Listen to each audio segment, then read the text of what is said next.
Hi everybody, I'm Kid Solf, and welcome to the Kid Vid for week 4 of the NFL football season. The Kid Vid for Jack Astor's, St. Catharines, Ontario, the original Jack Astor's.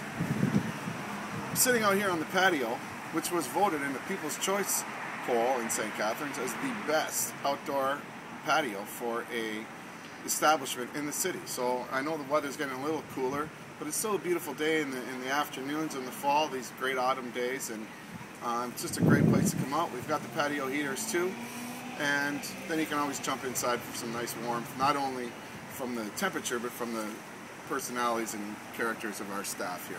So come on down to Jack Astor's and enjoy great food, great fun, and great atmosphere that we have all the time.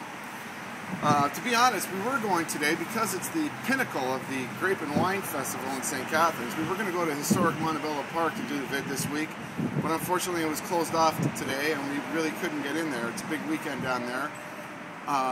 Montebello, I know it's now called the Wine Festival only, that name was commissioned, but here on my little vid I would like to give a nod to the grape growers as well.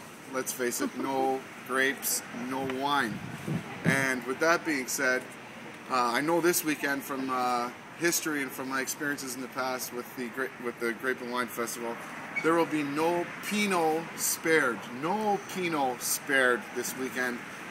No Pinot spared. And I find that to be a very interesting grape choice today because, as you know, or maybe you didn't, but I'm going to tell you anyway, Pinot spared is an anagram for point spread.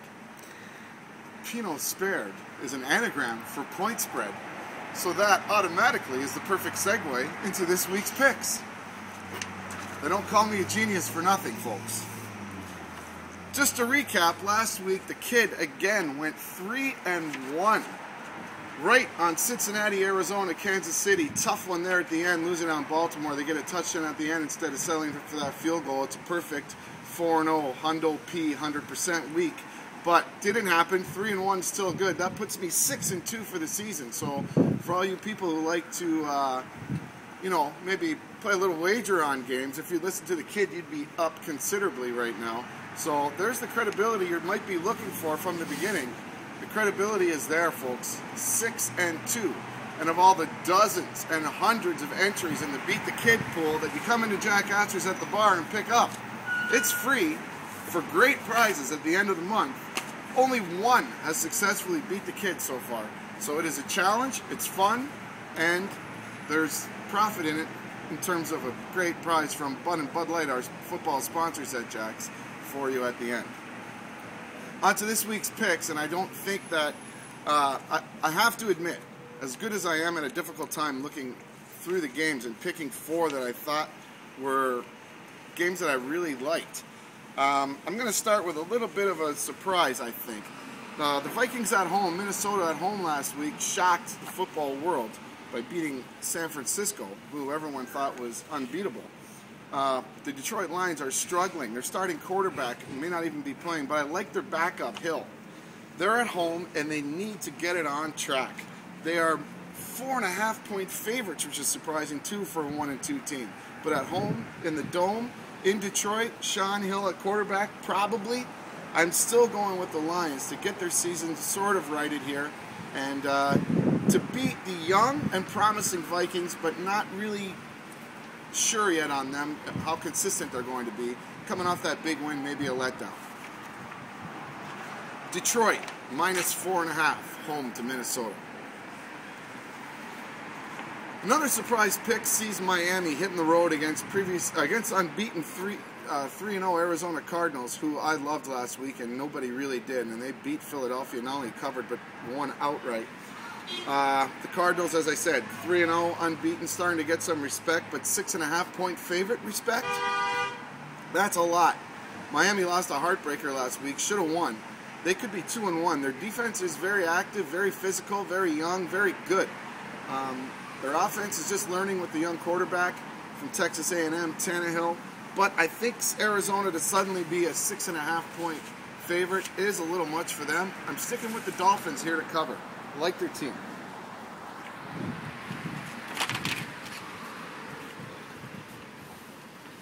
Once again, the Kid goes to a team that people consider sad sack. The Chiefs with a huge rally went on the road in New Orleans last night, and after 2 horrendous losses to start their season, they look like maybe they're going to live up to some of the promise of being at least a mediocre to maybe above mediocre team. San Diego, I think, a little still overrated. Kansas City at home, the big red wave there in Kansas City. They have a lot to prove to their fans after that shellacking they took week 1 at home. Chargers, I just don't see a ton of talent around the gunslinger, Philip Rivers. I like just the fact that they're at home. Kansas City, 1-2 team against San Diego, 2-1. But I like Kansas City getting a point, so basically a pick'em game. But I think the Chiefs are going to do it this week.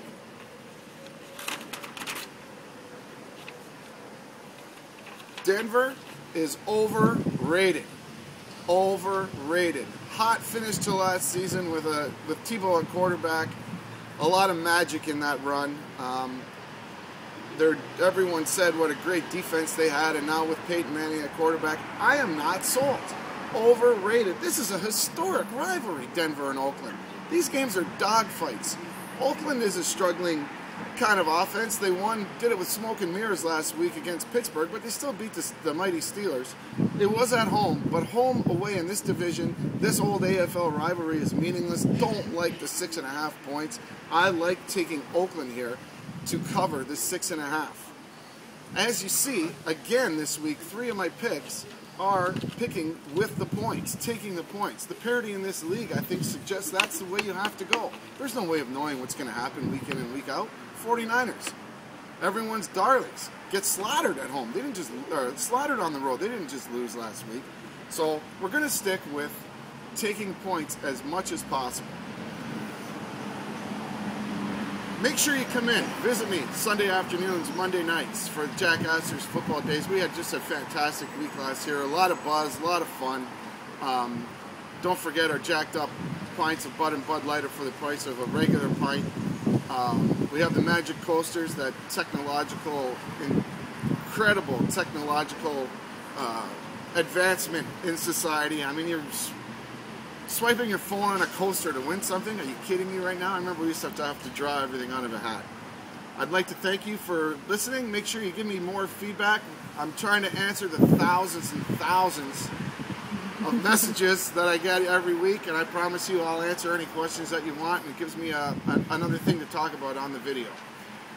I'd like to thank my production team once again this week for their great Sharpie work on the construction paper. It means a lot to this marvel of technology of a video. I'm Kid Sulf. See you next week. Good luck with your picks.